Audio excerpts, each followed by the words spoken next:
اعوذ باللہ من الشیطان الرجیم بسم اللہ الرحمن الرحیم۔ واقعہ حضرت زکریا اور حضرت یحییٰ علیہ السلام کا۔ کہا جاتا ہے کہ بخت نصر بادشاہ ابتدا میں نہایت نیک بخت اور صالح تھا۔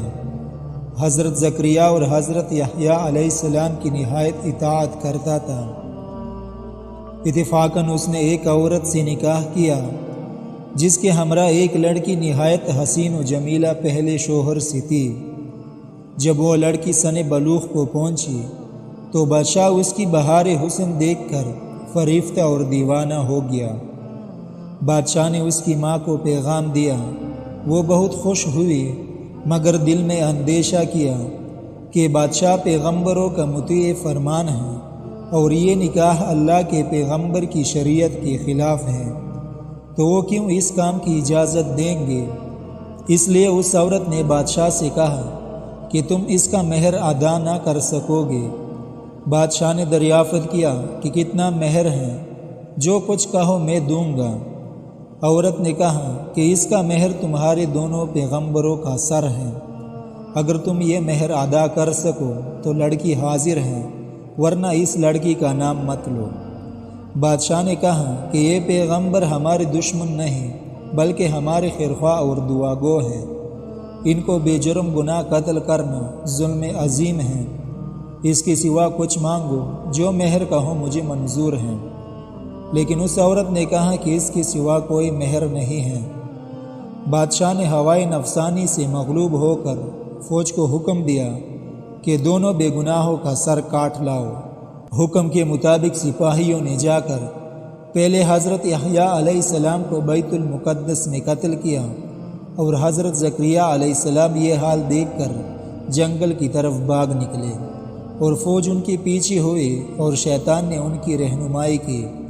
جب سپاہیوں نے اسے گھیر لیا تو حضرت زکریا علیہ السلام نے ایک درخت سے التجا کی کہ مجھ کو اس وقت پناہ دے۔ وہ درخت پٹ گیا اور حضرت زکریا علیہ السلام اس کے اندر سما گئے۔ درخت پھر بند ہو گیا لیکن قدرے کپڑا باہر رہ گیا۔ فوج حیران ہوئی کہ کہاں غائب ہو گئے، لیکن شیطان نے نشان دیا کہ اس درخت کے اندر ہیں اور یہ کپڑا ان کے موجود ہونے کی علامت ہے۔ پھر شیطان نے آرا کی ترکیب بتلائی، درخت چیرا گیا اور جب نوبت آرا کی سر تک پہنچی تو حضرت زکریا علیہ السلام نے سسکی بھری۔ اس وقت حکم الہی نازل ہوا کہ اگر اف کرو گے تو پیغمبری سے خارج کر دیے جاؤ گے۔ تم نے غیر سے کیوں مدد مانگی؟ اگر ہم سے التجا کرتے تو کیا ہم پناہ نہیں دے سکتے تھے؟ اب اس کا مزہ چکھو اور چپ سر پر آرا چلنے دو۔ غرضیے کے سر سے پاؤں تک جسم چیرا گیا اور حضرت زکریا علیہ السلام نے اف تک نہ کی۔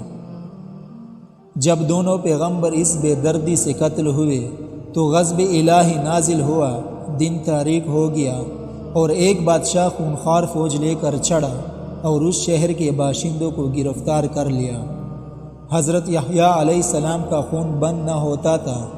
جب قبر میں رکھتے تھے تو قبر خون سے لبریز ہو جاتی تھی۔